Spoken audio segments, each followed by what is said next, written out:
Halo, apa kabar semuanya? Masih di sini di channel Nugroho PU. Pada kesempatan kali ini saya akan menjelaskan tentang beberapa item pekerjaan yang saya jadikan satu dalam satu video. Yang pertama, pada video sebelumnya saya sudah mengupload tentang begesting kolom. Nah, kolom tersebut sekarang sudah dibongkar begestingnya. Hasilnya seperti apa? Kita lihat pada video setelah ini. Nah, kemudian yang kedua tentang pasangan bata ringan, kemudian yang ketiga tentang slope praktis, kemudian yang terakhir adalah pipa yang dibalut dengan kawat. Apa itu maksudnya? Kita saksikan bersama-sama. Selamat menyaksikan.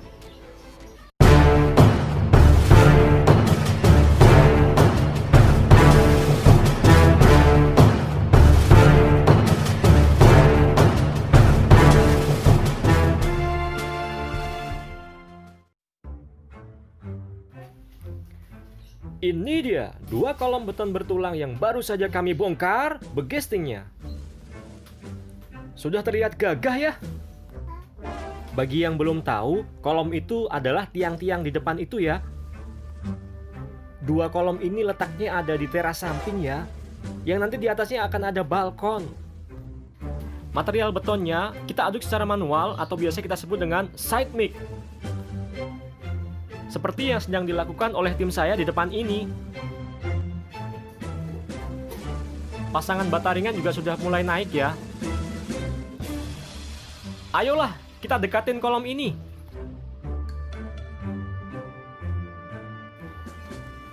Nah, kalau dekat gini kan enak kita bahasnya, ya kan? Gimana, cantik nggak kolomnya? Kerataan permukaannya, sudutan-sudutannya, perhatiin ya. Tinggi kolom ini kurang lebih 4 meter. Sisa besi atau stekan yang ada di atas itu nanti yang akan kita kaitkan dengan pembesian balok. Kemudian, kenapa kok bentuk kolomnya pipih ya?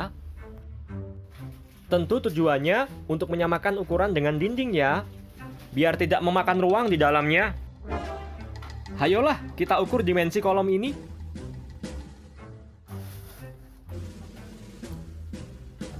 Ukuran yang pertama adalah 40 cm. Oke ya, masuk ya. Kemudian yang kedua 12 cm. Ini karena lebar dindingnya adalah 15 cm. Kanan kirinya nanti akan kita plester. Kemudian di sisi bawah ini adalah sambungan antara kolom dengan slope. Pembahasan tentang slope sudah ada di video saya sebelumnya ya. Kita lihat dari atas yuk. Ini dia penampakannya dari atas. Loh, kolomnya kok tidak dicor bersamaan dengan pasangan bata ringan ya? Ini karena kolom ini akan kita expose. Posisinya ada di teras loh. Nah, ini kolom yang satunya lagi. Yang tadi di bawah kita ukur itu loh. Kemudian, dua kolom yang belum dicor ini, yang ada di depan ini, nanti kita akan cor berbarengan dengan pasangan bata ringan. Ini adalah tampak bangunan dari atas. Seperti kayak kita lihat denah ya. Nah, nanti bangunan ini akan jadi dua lantai ya. Seperti bangunan existing ini. Kita masuk ke bahasan berikutnya yuk, yaitu tentang bata ringan. Di depan saya ini adalah bata ringan ya. Ya, walaupun orang-orang lebih kenal dengan sebutan Hebel. Hebel itu merek, sama halnya dengan GRC. GRC juga merek. Bata ringan ini ukurannya presisi loh ya. Jadi, pemasangannya juga lebih bagus tipis seperti ini. Jadi bukan dipasang dengan pasir dan semen. Perekatnya biasa kita sebut dengan sebutan mortar atau perekat instan. Bahkan beberapa pabrikan sudah ada yang menciptakan lem bata ringan. Karena kepresisian ukurannya ini, jadi plesterannya nanti kita tidak usah terlalu tebal ya, biar nggak boros. Pasangan bata ringan ini bisa kita plester dengan material semen plus pasir, bisa juga dengan plesteran instan. Mereknya sudah banyak kok di pasaran. Kita masuk ke bahasan berikutnya yuk. kali ini adalah tentang ring balok praktis dan juga openingan pintu dan jendela. Openingan itu adalah bukaan yang kita siapkan untuk menempatkan pintu dan jendela. Materialnya pakai aluminium ya. Karena kalau kita pakai kusen dari kayu, pemasangannya langsung berbarengan pada saat kita memasang bata ringan. Ring balok praktis yang ada di atas openingan jendela itu biasa kita sebut dengan balok latte atau kongliong. Sebenarnya posisinya cukup di atas openingan pintu atau jendela saja. Tidak perlu ujung ke ujung seperti ini. Ya kecuali untuk perkuatan atau ada dana lebih, ya tidak apa-apa. Nah, dua tim saya ini sedang memasang begistingnya ya. Balok latte ini dimensinya berapa sih? Kalau untuk ini 15 x 20, tapi 15 x 15 saja cukup kok. Pemasangan balok latte ini sambil memperhatikan ukuran-ukuran openingan pintu dan jendelanya ya. Ya sudah, biarkan tim saya bekerja. Biar segera bisa dicor balok latte ini. Yuk ke bahasan berikutnya yuk.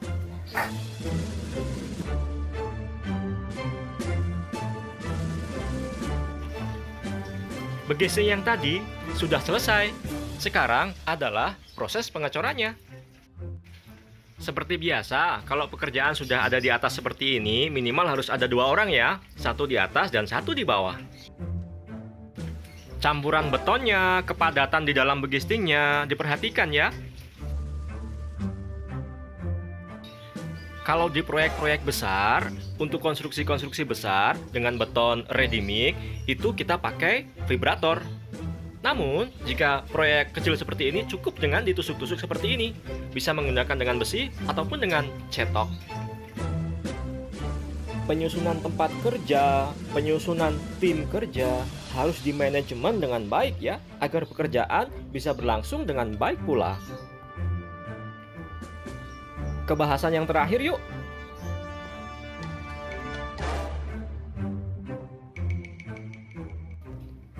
Ini yang mau saya bahas.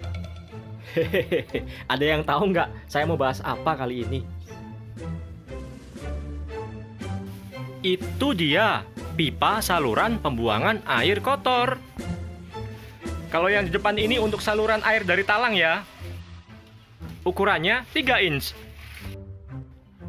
Karena rumah ini tidak memiliki saf khusus untuk jalur-jalur pipa ini, maka pipa ini ditanam berbarengan dengan pasangan bata ringan.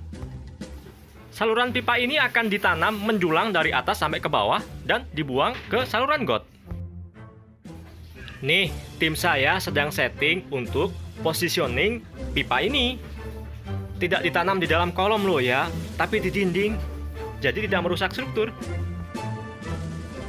Bentar-bentar, itu kenapa pipanya dibungkus dengan kawat anyaman ya? Kenapa coba? Ada yang tahu nggak? Oke, kita bahas pada video berikut ini ya. Jadi, pipa PVC itu tidak bisa rekat dengan semen. Ibaratnya, kita menempelkan magnet pada permukaan kayu, ya tidak bisa nempel. Makanya kita lapisi dengan kawat anyaman tersebut. Tujuannya ya supaya plesterannya nanti tetap bisa menempel pada sisi yang dipasangin dengan pipa PVC ini.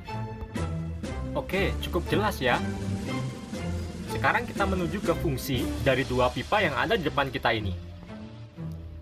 Dua pipa di depan saya ini berukuran 3 inch. Yang satu untuk buangan air kotor, yang satunya lagi untuk buangan kotoran dari kloset. Sebenarnya yang lebih tepat untuk buangan kotoran dari kloset itu pipa 4 inch ya. Kenapa ini 3 inch? Ya karena situasional ya, karena kita tanam di dalam tembok yang berukuran 15 cm. Instalasi plumbing atau pemipaan ini sudah harus disetting di awal ya.